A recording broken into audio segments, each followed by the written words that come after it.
नमस्कार, मैं हूं आपके साथ संदीप कुमार मिश्र। आप देख रहे हैं साप्ताहिक राशिफल, यानी कि आपका आगामी सप्ताह कैसा रहने वाला है इसके बारे में जानेंगे। अपने दिन की शुरुआत हमें कैसे करनी चाहिए, कैसी होगा हमारा दिन बेहतर, हमारा सप्ताह बेहतर, इसके बारे में जानेंगे आचार्य प्रदीप राहल जी से। और साथ ही ये भी जानेंगे, जैसा कि हम हर बार एक ग्रह एक प्लेनेट की चर्चा करते हैं, और इस बार जिस प्लेनेट की हम चर्चा करेंगे वो है बुध। बुध का हमारे जीवन में क्या महत्व है, हमारी कुंडली में क्या प्रभाव डालता है। उच्च जब उच्च का होता है और जब बुध नीच का होता है तो क्या प्रभाव पड़ता है हमारे जीवन पर, इसके बारे में भी जानेंगे। प्रदीप जी, आपका बहुत स्वागत, अभिनंदन।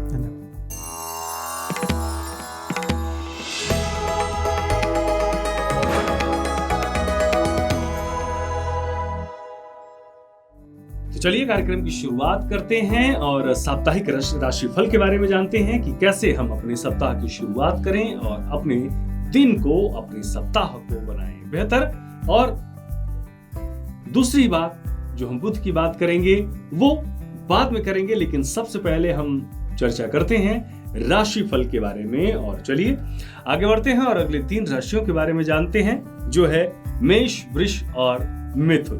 प्रदीप जी। तो सबसे पहले बात करते हैं मेष राशि के जातकों के लिए। तो मेष राशि के जातकों की सप्ताह की शुरुआत थोड़ी सी नकारात्मक वे में हो सकती है। कुछ आपको सडन फाइनेंशियल लॉसेस हो सकते हैं, जिसके कारण आपको मानसिक वेदना का सामना करना पड़ सकता है। तो आपको अपने फाइनेंस को मैनेज करके रखना अति आवश्यक हो जाता है। अगर आप थोड़ी भी वहाँ पर ढिलाई बरतते हैं तो आपको फाइनेंशियल लॉस का सामना करना पड़ेगा, और उसकी वजह से आपको काफ़ी ज़्यादा स्ट्रेस का सामना इस सप्ताह करना पड़ सकता है। लेकिन जहाँ तक बात है आपकी प्रोफेशनल लाइफ की, तो प्रोफेशनल लाइफ में आपकी तरक्की होने वाली है। वहाँ पे अगर किसी भी प्रकार का कोई कंपटीशन है, आपके प्रतिद्वंदी हैं, तो वहाँ पर आपको सक्सेस मिलने वाली है। जो भी आपको असाइन टारगेट्स हैं या असाइन प्रोजेक्ट्स हैं, उनको आप भली भांति अच्छे से कर पाएंगे, जिसकी वजह से आपको मान सम्मान की भी प्राप्ति होगी। तथा सप्ताह के अंत तक आते आते आपकी कुछ ट्रैवलिंग भी हो सकती हैं, जो आपकी प्रोफेशनल लाइफ से जुड़ी हुई हो सकती हैं। यानी कि मेष राशि के जातकों के लिए प्रोफेशनली ये सप्ताह विशेष रूप से अच्छा रहने वाला है, फाइनेंशियली अच्छा रहने वाला है, ट्रैवलिंग आपकी होने वाली है। सिर्फ आपको ध्यान रखना है आपके फाइनेंस का, वहाँ पर किसी भी प्रकार की आपको लापरवाही नहीं बरतनी है। अब बात करते हैं वृष राशि के जातकों के लिए। तो वृष राशि के जातकों की शुरुआत, आप अगर किसी भी प्रकार का व्यापार करते हैं और वहाँ पर आपको अगर आप अपने पार्टनर की आवश्यकता है या आप अपने बिजनेस को एक्सपेंड करना चाहते हैं, उसके लिए आप इन्वेस्टर देख रहे हैं जो आपकी कंपनी में इन्वेस्ट कर पाए, तो इस सप्ताह वो आपकी इच्छा पूर्ण हो सकती है। यानी कि आप कोई ना कोई आपको एक ऐसा पार्टनर मिलेगा व्यापार के लिए जो आपके बिजनेस को एक्सपेंड करने में आपकी मदद करेगा फाइनेंशियली, और तथा उसके साथ साथ डिसीजन मेकिंग में भी आपकी मदद करने वाला है। इसके साथ साथ अगर किसी भी प्रकार का कोई पैतृक संपत्ति का अभी तक कोई आपका मामला अटका हुआ था, जो आपको नहीं मिल पा रही थी पैतृक संपत्ति, तो इस सप्ताह के अंत तक वहाँ से भी आपको पॉजिटिव न्यूज़ मिलने वाली है, यानी कि वहाँ से आपको लाभ मिलने वाला है। इसके साथ साथ इस सप्ताह में आपके ससुराल पक्ष से भी जो आपके संबंध हैं वो काफ़ी मधुर रहने वाले हैं। उनका आपके घर में आना या आपका वहाँ पर जाना हो सकता है, जिसकी वजह से आपके आपस में काफ़ी अच्छा सामंजस्य स्थापित होगा। इसके साथ साथ सप्ताह के अंत तक आते आते आपकी कुछ धार्मिक यात्राएं होती हुई दिखती हैं। यानी कि वृष राशि के जातक इस सप्ताह के अंत में कुछ धार्मिक यात्राएं करेंगे, वो भी लॉन्ग डिस्टेंस ट्रैवलिंग होंगी। यानी कि आप भारत के एक कोने से किसी दूसरे कोने में जाकर किसी के दर्शन कर सकते हैं। तो कुल मिला के वृष राशि के जातकों के लिए ये सप्ताह काफ़ी अच्छा रहने वाला है। यानी कि अगर आप बिजनेस को एक्सपेंड करना चाहते हैं तो वो आप कर पाएंगे। ससुराल पक्ष से आपको लाभ मिलने वाला है, पैतृक संपत्ति का आपको लाभ मिलने वाला है, तथा इसके साथ साथ कुछ आपकी धार्मिक यात्राएं भी इस सप्ताह होने वाली हैं। अब बात करते हैं मिथुन राशि के जातकों के लिए। तो किस प्रकार से मिथुन राशि के जातकों के लिए सप्ताह रहने वाला है। सप्ताह की शुरुआत कुछ आपकी छोटी मोटी हेल्थ इशूज से हो सकती है। कोई मेजर इशूज नहीं होंगे, लेकिन कुछ छोटा मोटा सर्दी जुकाम जैसी कुछ समस्याओं का आपको सामना करना पड़ सकता है, तो वहाँ पे थोड़ी सी आपको सावधानी बरतने की आवश्यकता है। इसके साथ साथ आपके इस सप्ताह आपके पति या पत्नी के साथ, यानी कि आपके लाइफ पार्टनर के साथ संबंध मधुर होने वाले हैं। अगर वहाँ पर किसी प्रकार की अभी तक अड़चन चल रही थी, कुछ खटपट चल रही थी, तो वो सॉर्ट आउट हो जाएगी और संबंध आपके मधुर हो जाएंगे। इसके साथ साथ अगर आप फाइनेंशियल सेक्टर से जुड़े हुए व्यक्ति हैं, आप किसी बैंक में जॉब करते हैं या किसी इंश्योरेंस कंपनी में जॉब करते हैं और वहाँ पर आपके कुछ अगर टारगेट्स आपको मिले हुए हैं तो आप उनको विशेष रूप से पूर्ण कर पाएंगे। आपके अंदर वो काबिलियत इस सप्ताह होती हुई दिखाई पड़ती है कि आप सामने वाले से किस प्रकार पैसा निकलवा सकते हैं। लेकिन इसके साथ साथ कुछ ओवर थिंकिंग का आपको सामना करना पड़ सकता है, तो उस पर आपको बचाव रखने की आवश्यकता है। इस सप्ताह आप भगवान शिव की विशेष रूप से पूजा करें ताकि किसी भी प्रकार का कोई मानसिक स्ट्रेस आपके ऊपर ना आए। तथा सप्ताह के अंत तक आते आते कुछ फाइनेंशियल गेंस, या मैं यूँ कहूँ कि अगर आप जॉब में हैं तो कुछ इंसेंटिव्स आपको मिल सकते हैं, यानी कि जो आपकी एक रेगुलर इनकम है उससे ऊपर कुछ आपको लाभ हो सकता है जो आपकी धन की स्थिति को सुदृढ़ करने वाला होगा। तो यानी कि मिथुन राशि के जातकों के लिए भी ये सप्ताह फाइनेंशियली, प्रोफेशनली हर प्रकार से अच्छा रहेगा। कुछ छोटी मोटी हेल्थ की समस्याएं आपको हो सकती हैं। तो बात करते हैं पहले कर्क राशि के जातकों के लिए कि किस प्रकार का ये सप्ताह रहने वाला है। तो कर्क राशि के जातकों के लिए सप्ताह की शुरुआत आपकी लव लाइफ से होने वाली है। अगर वहाँ पर किसी भी प्रकार की खटास आपकी चल रही थी, कुछ मनमुटाव आपके चल रहे थे आपके प्रेम संबंध में, तो वो आपके सारे मनमुटाव, सारी मिसअंडरस्टैंडिंग्स आपकी खत्म होने वाली हैं और आपके प्रेम संबंध अच्छे होने वाले हैं। इसके साथ साथ सप्ताह के मिड में आके आपको कुछ ना कुछ ऐसे यात्राएं होने वाली हैं जो आपकी मनोरंजक यात्राएं होंगी, जो आपकी आरामदायक यात्राएं होंगी, जहां पर आप कुछ समय के लिए घूमने फिरने जा सकते हैं। खासकर विदेश से अगर कोई यात्रा का आपका चल रहा था तो वो पूर्ण हो सकती है। सप्ताह के अंत तक आते आते आपको फाइनेंशियल गेंस भी होते हुए प्रतीत होते हैं। तथा इसके साथ साथ अगर आप व्यापार वर्ग से जुड़े हुए व्यक्ति हैं तो वहाँ पर भी आपकी फाइनेंशियल जो स्थिति है वो अच्छी होती हुई दिखाई प्रतीत होती है। इसके साथ साथ अगर आप जॉब करते हैं तो वहाँ पर आपको विशेष रूप से मान सम्मान की प्राप्ति हो सकती है। लेकिन आपको एक चीज़ का विशेष रूप से ध्यान रखना होगा, वो है कि जो आपके आदरणीय हैं, जो आपके बड़े बुजुर्ग हैं या जो आपके पिता समान व्यक्ति हैं, उनसे आपको प्रॉपर आशीर्वाद लेने की आवश्यकता पड़नी है। या अगर वहाँ पर कुछ मतभेद आपके चल रहे हैं तो उनको आप जल्द से जल्द दूर करने की कोशिश करें, अदरवाइज़ तो वो आगे चल के आपके लिए काफ़ी ज़्यादा नुकसानदायक साबित हो सकते हैं। तो कुल मिला के कर्क राशि के जातकों के लिए सप्ताह अच्छा रहने वाला है। अब बात करते हैं सिंह राशि के जातकों के लिए। तो सिंह राशि के जातकों के लिए सप्ताह की शुरुआत होगी कुछ फाइनेंशियल इन्वेस्टमेंट से। वो भी आप प्रॉपर्टी में कुछ इन्वेस्टमेंट कर सकते हैं, यानी कि अगर आप कोई मकान, कोई घर आप खरीदने का सोच रहे थे और अभी तक आपका वो सपना पूरा नहीं हुआ था, तो ऐसा हो सकता है कि इस सप्ताह वो आपका सपना पूरा हो जाए, यानी कि आपकी मकान की कोई डील फाइनल हो जाए या कोई आप वाहन खरीद पाएँ। तो इस सप्ताह आप फाइनेंशियल इन्वेस्टमेंट कर सकते हैं। इसके साथ साथ जो आपके बच्चे हैं, अगर वो किसी भी प्रकार का कोई एग्ज़ाम दे रहे हैं तो वहाँ पर भी उनको सफलता मिल सकती है, यानी कि संतान पक्ष से भी आपको कुछ सुखद समाचार मिलने की संभावना है। लेकिन इस सप्ताह आपको कुछ चीज़ों का ध्यान भी रखना होगा। ऐसा हो सकता है कि इस सप्ताह में कुछ आपको बुरी आदतों का शिकार आप बन जाएं, यानी कि कुछ ऐसे पदार्थों का आप सेवन करें जो आपकी हेल्थ के लिए, सामाजिक प्रतिष्ठा के लिए आपके अनुकूल ना हो। तो आपको ध्यान रखना है कि खाते पीते समय आप विशेष रूप से अपने खान पान पर आपको ध्यान रखने की आवश्यकता पड़ने वाली है। लेकिन सप्ताह के अंत तक आते आते आपकी कुछ धार्मिक यात्राएं होने की विशेष परिस्थिति बन रही है, यानी कि आप कहीं पर जा सकते हैं जहां पर आप किसी भी धार्मिक यात्रा में आप जा पाएंगे इस सप्ताह के अंत तक आते आते। यानी कि सिंह राशि के जातकों के लिए भी ये सप्ताह अनुकूल रहेगा। सिर्फ आपको ध्यान रखना है अपनी खाने पीने की आदतों पर, यानी कि किसी भी ऐसे पदार्थ का आप सेवन ना करें जो हेल्थ की दृष्टि से आपके लिए सही ना हो। अदरवाइज उससे आपकी हेल्थ सफ़र कर सकती है या आपके मान सम्मान को भी हानि पहुंच सकती है। अब बात करते हैं कन्या राशि के जातकों के लिए। तो कन्या राशि के जातकों की शुरुआत आपके मेल जोल के भाव से होने वाली है। मेल जोल के भाव का मतलब है कि जो आपके आस पड़ोस में लोग रहते हैं वहाँ पर आपका इन्फ्लुएंस बढ़ने वाला है। वहाँ पर लोग बोलेंगे कि ये व्यक्ति जो है बहुत अच्छे हैं, बात करने में अच्छे हैं, आपके साथ वो मेल जोल बढ़ाना चाहेंगे। इसके साथ साथ जो आपके भाई बहन हैं उनके साथ भी आपके रिश्ते सुदृढ़ होते हुए नज़र आते हैं। तथा इस सप्ताह के अंत तक आते आते जो भी आपको आपके प्रोजेक्ट्स मिले हुए हैं प्रोफेशनल लाइफ में, आप उनको उनकी उम्मीद से भी बेहतर कर पाएंगे। मान लीजिए कि अगर आपको कोई एक प्रोजेक्ट मिला है जिसमें आपको 100 रुपये का काम करना है, तो ऐसा हो सकता है कि उसमें आप ओवर अचीव कर पाएँ, 110, 120, 130 इस प्रकार का काम कर पाएँ, जिसके चलते आने वाले भविष्य में आप कुछ फ़ौरन यात्राएं भी करने वाले हैं। यानी कि जो आप कार्य करेंगे उनकी सराहना भी होगी और कुछ फ़ौरन यात्राएं भी आपकी सुनिश्चित होती हैं। यानी कि कन्या राशि के जातकों के लिए ये सप्ताह विशेष रूप से प्रोफेशनल दृष्टि से बहुत अच्छा रहने वाला है। इसके साथ साथ जो आपका सामाजिक दायरा है वो बढ़ने वाला है और वहाँ पर आपकी बढ़ाई भी होने वाली है।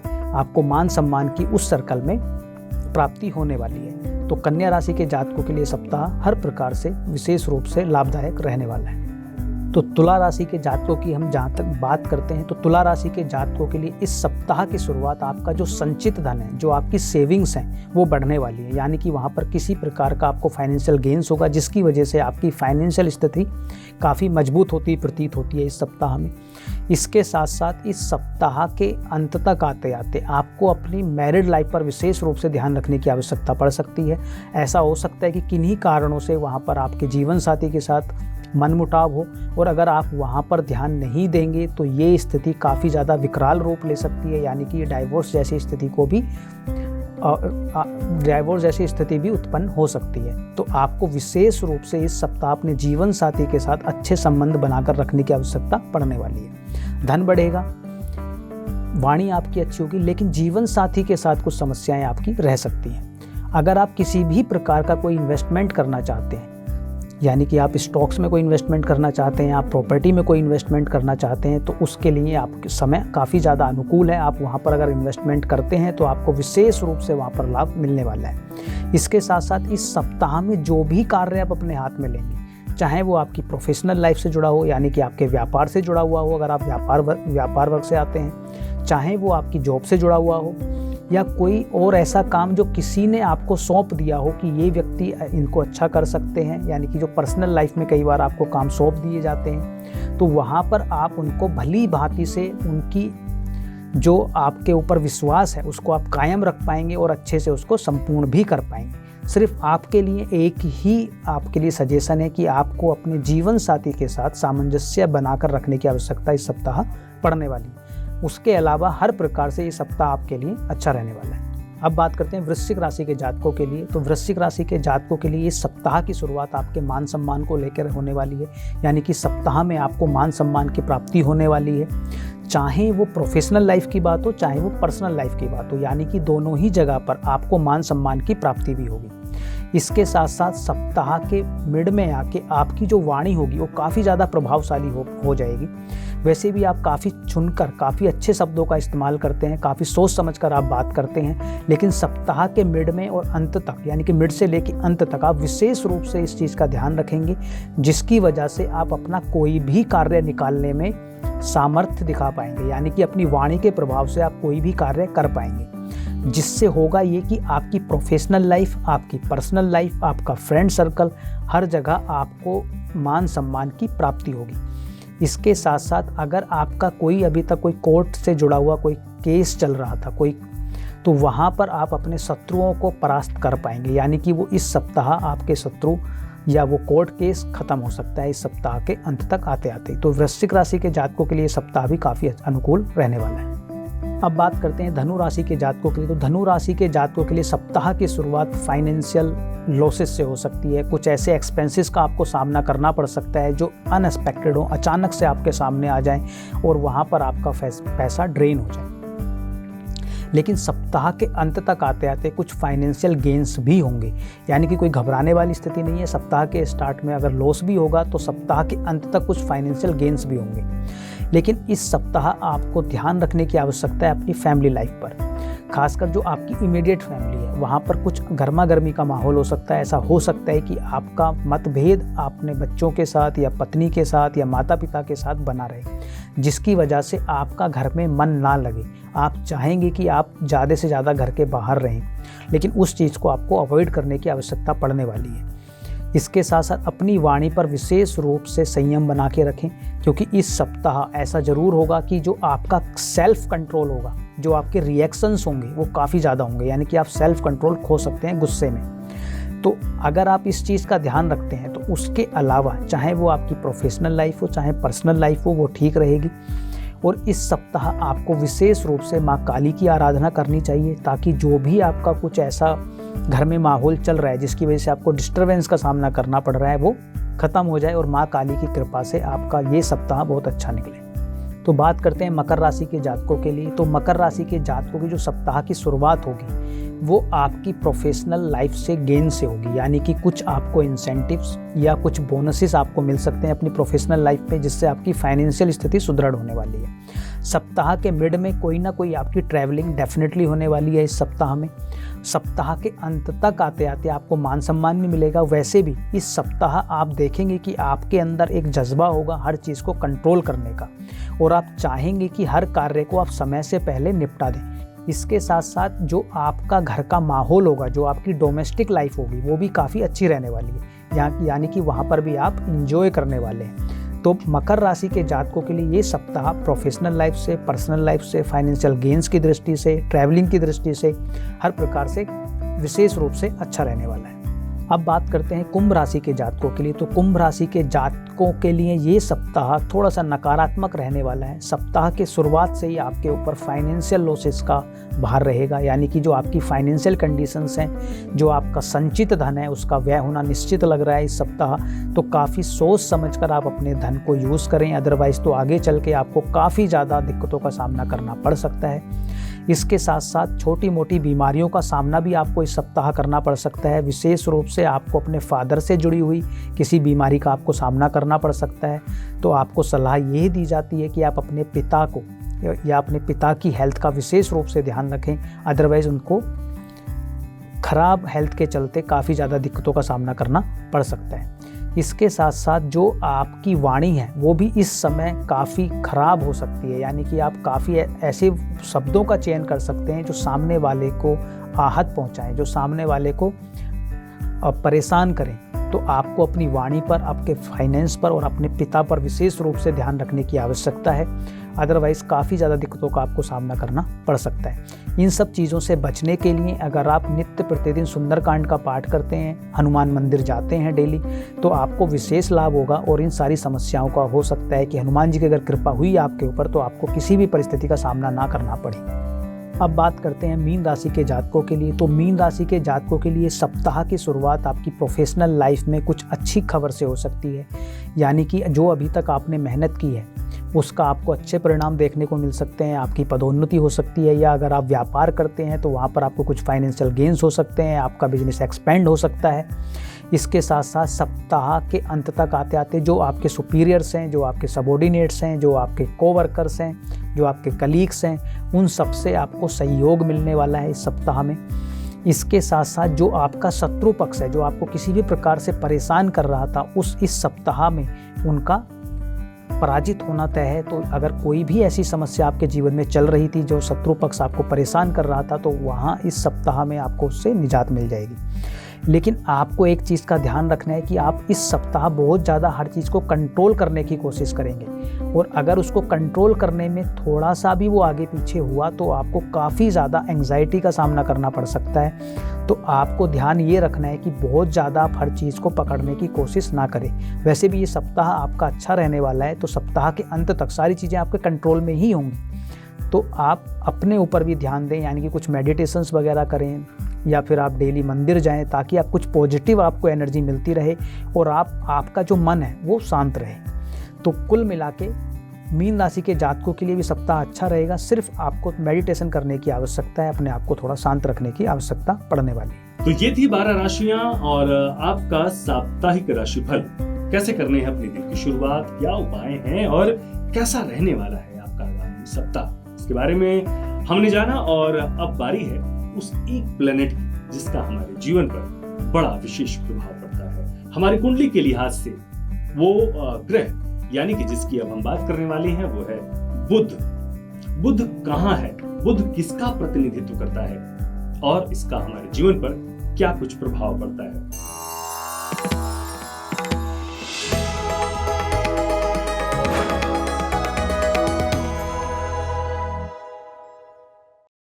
तो सबसे पहला सवाल यही, कौन है बुध और बुध का हमारे जीवन पर क्या कुछ प्रभाव पड़ता है। प्रदीप जी, हमारे दर्शकों को यही बताएं। जी देखिए, पिछले भाग में हमने जब बात करी तो उसमें हमने सूर्य की चर्चा की जी।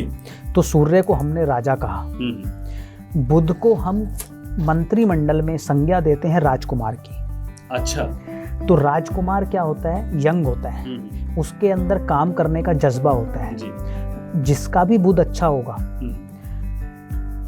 उसके अंदर काम करने की, लर्निंग की जो कैपेसिटी होगी वो बहुत स्ट्रांग होती है। इसके साथ साथ वेस्टर्न पद्धति में हम मैसेंजर ऑफ गॉड बोलते हैं बुध को। अच्छा, मैसेंजर ऑफ गॉड। तो यानी कि जो बुध है उसके अंदर बोलने की जो क्षमता है वो सबसे अधिक है, यानी कि वाणी का जो कारक, मेन कारक ग्रह है वो आपका बुध है। इसके साथ साथ बुद्धि का जो ग्रह है, जिससे हम बुद्धि की देखते हैं कि ये बंदा कितना इंटेलेक्ट है, कितना लॉजिकली स्ट्रांग है, वो बुध बताता है आपको। अभिनय की आज़ादी या अभिव्यक्ति की आज़ादी जो आपको देता है वो बुध देता है। यानी कि अगर आप नेचुरल एक्टर हैं, अपने आप को व्यक्त कर पाते हैं अपनी भाषा से, अपने एक्सप्रेशन से, तो वो बुध आपको देता है। यानी कि जितने भी इस समाज में एक्टर्स हैं जो एक्टिंग करते हैं, एक्चुअल में जो अभिनय के क्षेत्र में, उनका बुध अच्छा होता है, तभी आप अच्छी एक्टिंग कर पाएंगे। या ये भी कहें कि जो सूत्रधार हैं, यानी जो अच्छे वक्ता हैं, उनका बुध कहीं ना कहीं इन्वॉल्व होता है मजबूत, वाणी के लिए, अभिनय के लिए, क्योंकि आप अभिव्यक्त जो कर रहे हैं वो वाणी से भी करते हैं और एक्सप्रेशन से भी करते हैं, तो दोनों के लिए आपको बुध की जरूरत है। इसके साथ साथ फाइनेंशियल मैनेजमेंट का जो कारक है वो भी बुध है, यानी कि फाइनेंस को मैनेज कैसे करना है वो बुध आपको बताएगा। जिसका बुध अच्छा होगा वो इतना जुगाड़ू होगा फाइनेंस में कि वो कहीं ना कहीं से कुछ ना कुछ जुगाड़ बैठा के फाइनेंशियल प्रॉब्लम से बाहर निकाल देगा। तो इसीलिए बुध को व्यापार का भी कारक हम मानते हैं। और बुध, अगर हम बात करें कि जो बुध है, गुरु, चंद्रमा और बुध दोनों व्यापारी आपको बनाते हैं। दोनों का जो वर्ण है वो शूद्र है, दोनों का जो वर्ण है वो वैश्य वर्ण है, दोनों व्यापार वर्ग से। लेकिन दोनों में डिफरेंस क्या है, जो बुध है वो पूर्ण व्यापारी है, जो चंद्रमा है वो उदार व्यापारी है, इमोशनल है, वो उसके अंदर इमोशंस है। मान लीजिए कि आप व्यापार करते हैं और आपका बुध रूल कर रहा है आपको, आपके 10th हाउस में मान लेते हैं 10वें घर में बुध है, तो आपके पास अगर कोई व्यक्ति आएगा सामान लेने के लिए, वो बोलता है जी मेरे पास ना इतने पैसे नहीं है, आप मेरे पास तो मान लो 100 रुपये का सामान है, मेरे पास ना सिर्फ 90 रुपये हैं। तो आप कहोगे बेचारे के पास नहीं है, चलो ठीक है, इसमें मेरा कुछ थोड़ा बहुत प्रॉफिट आ रहा है, मैं दे देता हूँ, इसका भी काम हो जाएगा। सॉफ्ट है, उदार है, इमोशनल है। लेकिन वहीं पर अगर बुध होगा वो नहीं देगा, और चूंकि उसको बोलना भी आता है तो वो बता, वाणी का भी धनी है और कैलकुलेटिव भी है और पूर्ण व्यापारी है, तो वो ये बोलेगा कि भाई देखो मेरा ट्रांसपोर्टेशन कॉस्ट है, मेरा इसका रेंट है, मेरा ये है, मेरा वो है, तो माफ़ कीजिएगा मैं आपको ना इतने में दे नहीं पाऊंगा। तो वो नहीं देगा, चंद्रमा दे देगा। अब चूंकि हम बुध की बात कर रहे हैं, तो जब हम कॉन्शियस होते हैं, जब हम जागरूक होकर बात कर रहे हैं, जैसे अभी हम बात कर रहे हैं, तो हमारा बुध एक्टिव है जी। हम बुध की दृष्टि से बात कर रहे हैं, क्योंकि वो जो हमारे अंदर ज्ञान है गुरु का दिया हुआ, उसको जो रिसाइकिल कर रहा है और जो बोलने पे मजबूर कर रहा है या जो हमारी वाणी पर लाकर दे रहा है वो बुध है, रैम है, वो प्रोसेसर है आपका। अब आपका बुध जब आप कॉन्शियस हैं तो एक्टिव है, जब आप सबकॉन्शियस हैं, जब आप अकेले में हैं, कुछ चिंतन कर रहे हैं, तो वहां पर आपका चंद्रमा एक्टिव हो जाता है, सबकॉन्शियस माइंड। अच्छा, तो अब इसमें आपके कुंडली के जिस भी भाव में बुध होगा, अगर आप उससे संबंधित कोई कार्य करते हैं तो एक्टिवली आप बहुत आनंद महसूस करेंगे। जैसे मान लीजिए किसी का बुध 5th हाउस में, 5वें घर में, तो 5वां घर बुद्धि का है और वहीं पर बुद्धि का कारक प्लैनेट बुध बैठा है जी। तो जब भी आपसे बुद्धि से जुड़ी हुई बातें, इंटेलेक्चुअल बातें करी जाएंगी, वहां पर आप बहुत प्रसन्न होंगे। बच्चों से जुड़ी हुई बातें करी जाएंगी तो आप प्रसन्नचित रहेंगे, क्योंकि बच्चों का भी घर 5th हाउस है। प्रेम संबंधों के बारे में बात होगी तो वहां पर भी आप अच्छा महसूस करेंगे, क्योंकि उसका घर भी 5th हाउस है। शिक्षा से जुड़ी हुई कोई भी बात होगी, भले से आप टीचर हो, वहां पर आप ज्ञान देते हो, वहां पे आप बहुत अच्छा महसूस करेंगे। अब मान लीजिए किसी का बुध 10th हाउस में हो, तो जब भी व्यापार की बात आएगी, जब भी आप अपने काम धंधे पे होंगे, तो बहुत अच्छा महसूस करेंगे। अब बुध अगर आपका लगन में है जी, तो लगन का बुध आपको हर प्रकार से संपन्न बनाता है। अच्छा, यानी कि ऐसे मान लीजिए कि आपके अंदर व्यापार करने की या फाइनेंशियल चीज़ों को एनालाइज करने की, प्रॉफिट लॉस को देखने की आपके अंदर एक अद्भुत क्षमता है। यानी कि ये कह सकते हैं कि जिसके लग्न में बुध हो वो नौकरी के बजाय व्यवसाय और व्यापार की दिशा में आगे बढ़े तो उसको ज्यादा सफलता मिलेगी। बिल्कुल बिल्कुल कह सकते हैं, लेकिन एक समस्या है उसमें जी। जब भी लगन में बैठे व्यक्ति वाला व्यक्ति, जिस व्यक्ति के लगन में बुध बैठा है, अगर वो व्यापार करता है तो एक बार उसको हैवी फाइनेंशियल लॉस का सामना करना पड़ता है। अच्छा। तो अगर वो उसको झेल गया तो पूरा जीवन उसके धन संपन्नता बनी रहेगी, लेकिन अगर उससे निराश होकर उसने छोड़ दिया तो फिर वो नौकरी करता रहेगा लेकिन खुश कभी नहीं रहेगा, क्योंकि उसको तो व्यापार करना है, उसके अंदर तो वो कैपेसिटी है कि वो अपने हिसाब से चीज़ों को मैनेज करे। अब नौकरी में तो अपने हिसाब से कर नहीं सकते, बॉस कुछ बोलेगा, आपको ऑर्डर वही फॉलो करना है, तो वहाँ पर वो दुखी सा रहेगा फिर। यानी कि कहीं ना कहीं बुध हर एक चीज को प्रभावित करता है हमारे जीवन में, क्योंकि अर्थ से इसका जुड़ाव है, फाइनेंस से जुड़ा हुआ है, बजट को मेंटेन करता है, वाणी का धनी है। तो यानी कि ये सारी चीजें जिसके पास होंगी वही जीवन में संपन्नता पाएगा और आगे बढ़ेगा। यानी बुध हमें बहुत प्रभावित करता है। तभी हम बोलते हैं, किसी भी हम प्रोफेशन की बात करते हैं, किसी भी प्रोफेशन की, अगर उसमें आपको तरक्की चाहिए तो आपका बुध अच्छा होना मैंडेटरी है, अगर आपको उसके टॉप एंड लेवल पर पहुंचना है। क्योंकि जब तक आप वाणी से नहीं बोल पाएंगे, अच्छी वाणी नहीं होगी, तब तक आप सक्सेस नहीं कर सकते। जब तक आपको फाइनेंशियल मैनेजमेंट नहीं आता होगा तब तक भी नहीं हो सकते, क्योंकि अच्छी पोस्ट होगी तो पैसा भी तो होगा। जब तक आप ज्ञान नहीं होगा या आपका लॉजिकल माइंड एक्टिव नहीं होगा तब तक भी आप तरक्की नहीं कर सकते। तो आपका व्यापार या आपकी जॉब किसी भी फील्ड से जुड़ी हुई हो, बुध का अच्छा होना सबसे ज्यादा जरूरी है। बिल्कुल। एक चीज मैं अपने दर्शकों को और बताता चलूं, बुध को समझ लें। बुध को समझने का मतलब ये है कि जब तक आपको पता नहीं रहेगा कि आपकी कुंडली में कहां पर बुध बैठे हुए हैं और वो आपको किस प्रकार के प्रभाव दे रहे हैं, सकारात्मक या नकारात्मक, तब तक आप नहीं जान पाएंगे कि बुध का आपके जीवन में किस प्रकार से प्रभाव पड़ रहा है। इसके लिए बेहद जरूरी है कि आप अपनी कुंडली को बेहतर तरीके से जानें। और आपकी टीवी स्क्रीन पर लगातार नंबर फ्लैश हो रहे हैं जिसपे आप अपनी कुंडली के बारे में आचार्य जी से जान सकते हैं। आप अपना डेट ऑफ बर्थ, कहां आपका जन्म हुआ है, तारीख आप लिखकर भेजिए, हम आपको बताएंगे कि आपके जीवन में, आपकी कुंडली में बुध आपको किस प्रकार से प्रभावित कर रहा है और बुध आप कैसे बेहतर कर सकते हैं। जी प्रदीप जी बात करें। अब मान लीजिए लेकिन आप कहीं ऐसी जॉब में या व्यापार में फंस गए हैं जहाँ पे उस बुध का उतना यूटिलाइज नहीं हो रहा है जी, तो आपको उसको ठीक तो करना होगा। बिल्कुल, ये बेहतर बहुत जरूरी सवाल है। तो उसके लिए आप पन्ना पहन सकते हैं, एमरल्ड जी, लिटिल फिंगर में, सोने में या चांदी में, वो पत्री देखने के बाद समझ में आएगा। मतलब किसी भी पेशे में हो और अगर वहाँ पे आपका बुध आपको पीड़ित है और अनुकूल आपको लाभ नहीं दे रहा है तो आप पन्ना धारण कर सकते हैं। इस बात का ये छोटी छोटी उपाय हैं, छोटी छोटी बातें हैं जो हमारे जीवन में एक बेहद महत्वपूर्ण स्थान रखती हैं। इन बातों का ख्याल रखें और अपने बुध को मजबूत जरूर कर लें। और किसी भी प्रकार के आपके मन में संशय हो, दुविधा हो, तो आप आपकी टीवी स्क्रीन पर लगातार नंबर फ्लैश हो रहे हैं, आप उस पर हमें व्हाट्सएप कर जो जानकारी चाहते हैं आप आचार्य जी से पूछ सकते हैं। प्रदीप जी आप हमारे स्टूडियो में आए और हर बार की तरह इस बार भी हमने एक बड़े ही महत्वपूर्ण सब्जेक्ट, जो एक महत्वपूर्ण प्लेनेट यानी कि बुध, जो हमें जीवन में धन धान वाणी की शक्ति, आर्थिक रूप से हमें संपन्न बनाते, इसके बारे में आपने हमें जानकारी दी। आपका बहुत बहुत धन्यवाद। तो देखा आपने कि बुध हमारे जीवन में क्या कुछ प्रभाव डालते हैं और बुध को हम कैसे बेहतर तरीके से मजबूत बना सकते हैं। इसी प्रकार से हम लेकर आते रहेंगे आपको कुछ ऐसी विशेष और महत्वपूर्ण जानकारियां जिनका हमारे आपके जीवन में बड़ा ही विशेष महत्व है। फिलहाल मुझे दीजिए इजाजत। नमस्कार।